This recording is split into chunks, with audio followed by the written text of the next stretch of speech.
नमस्कार मित्रांनो. कल्पना करा, तुम्ही भारतात राहतात. भारतातच तुमचं घर आहे. भारतातच तुमचा व्यवसाय आहे. पण मतदान मात्र तुम्ही दुसऱ्या देशांच्या राष्ट्रपतींसाठी करता. हे ऐकून विश्वास बसतो का? होय. भारतीय भूमीवर दुसऱ्या देशाच्या निवडणुकीसाठी मतदान होतं. पहिल्यांदा ऐकल्यावर ही गोष्ट अफवा वाटू शकते. पण ही 100% सत्य आहे. त्या देशाचं नाव आहे पोर्तुगाल. मग प्रश्न पडतो, भारतात राहणारे लोक पोर्तुगालच्या निवडणुकीत मतदान कसं करतात? त्यांच्याकडे पोर्तुगालचं नागरिकत्व कसं आलं? भारतीय नागरिक असूनही ते दुसऱ्या देशाची निवडणूक कशी ठरवतात की ते भारतीय नागरिकच नसतात? गोव्यात नेमके किती लोक पोर्तुगीज नागरिक आहेत? आणि सर्वात महत्त्वाचा प्रश्न, जर त्यांच्याकडे पोर्तुगीज पासपोर्ट आहे तर ते पोर्तुगालमध्ये न राहता अजूनही गोव्यातच का राहतात? या सगळ्या प्रश्नांची उत्तरं अनेकांना माहिती नाहीत. आजच्या व्हिडिओमध्ये आपण या संपूर्ण विषयाचा इतिहास, कायदा, राजकारण आणि आजची वास्तविक परिस्थिती समजून घेणार आहोत. चला सुरुवात करूया. तर नमस्कार, मी आदित्य थोरे आणि तुम्ही पाहत आहात द फ्रीडम कॉलम. या संपूर्ण गोष्टींचं उत्तर जवळपास 500 वर्षांपूर्वीच्या इतिहासात दडलं आहे.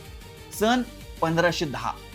1510 मध्ये पोर्तुगीजांनी गोव्यावर आक्रमण करून ताबा मिळवला. त्यानंतर तब्बल 451 वर्ष गोवा हा पोर्तुगालच्या साम्राज्याचा भाग होता. या काळात प्रशासन, न्यायव्यवस्था, शिक्षण, जमिनीचे कायदे आणि नागरिकत्वाचे नियम हे सर्व पोर्तुगीज कायद्यानुसार चालत होते. म्हणून अनेक पिढ्या पोर्तुगीज प्रशासनाखाली वाढल्या. यानंतर 19 डिसेंबर 1961 रोजी भारतीय सैन्याने ऑपरेशन विजयद्वारे गोवा मुक्त केला आणि गोवा भारतात विलीन झाला. मात्र गोवा भारतात आल्यानंतरही एक कायदेशीर प्रश्न अनेक वर्ष कायम राहिला. पोर्तुगालने सुरुवातीला गोव्यावरील भारतीय सार्वभौमत्व स्वीकारलं नव्हतं. अखेर 1974 मध्ये पोर्तुगालने अधिकृतपणे गोवा हा भारताचा भाग असल्याचं मान्य केलं. पण इथेच एक महत्त्वाचा ट्विस्ट आहे. पोर्तुगालच्या राष्ट्रीयत्व कायद्यानुसार 19 डिसेंबर 1961 पूर्वी गोव्यात जन्मलेले लोक आणि त्यांचे वंशज आजही पोर्तुगीज नागरिकत्वासाठी पात्र ठरू शकतात. म्हणजेच हे कोणतं नवीन नागरिकत्व नाही, तर पोर्तुगालच्या कायद्यानुसार मिळणारा एक ऐतिहासिक अधिकार आहे.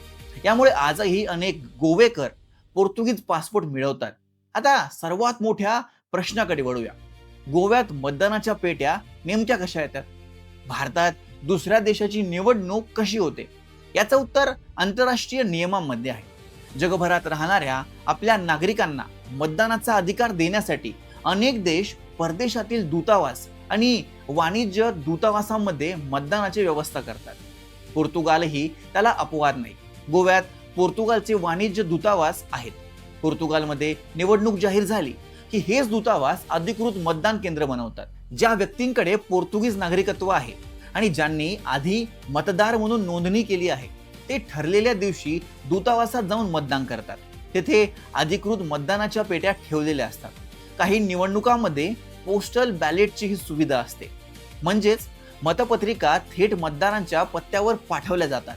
उदाहरण द्यायचं झालं तर 2026च्या पोर्तुगाल राष्ट्रपती निवडणुकीसाठी 7 आणि 8 फेब्रुवारी रोजी गोव्यात मतदान झालं होतं. तसंच 2025च्या पोर्तुगालच्या संसदीय निवडणुकीसाठी 17 आणि 18 मे रोजीही गोव्यात मतदान पार पडलं.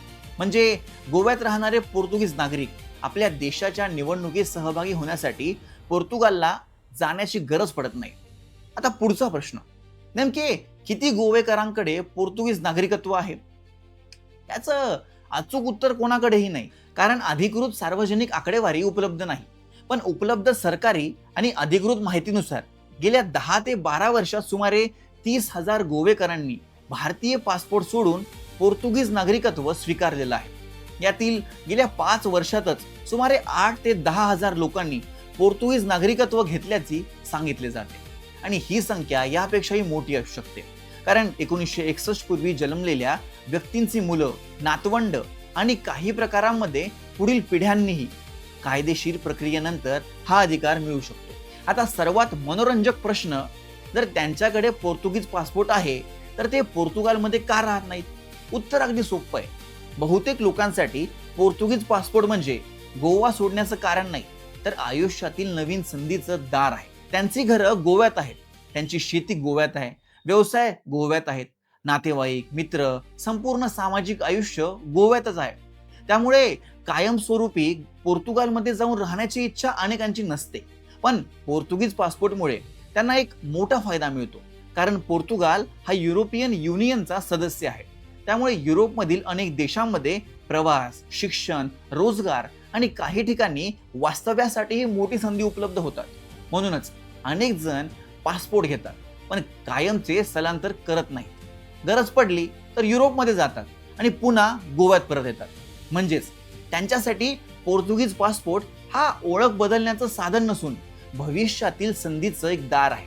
तर मित्रांनो, आजही गोवा आणि पोर्तुगाल यांच्यातील संबंध केवळ इतिहासापुरता मर्यादित नाही.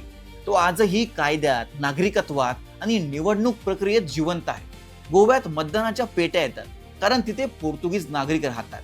त्यांना त्यांच्या देशाच्या लोकशाही प्रक्रियेत सहभागी होण्याचा कायदेशीर अधिकार आहे. आता मला तुमचं मत जाणून घ्यायचंय.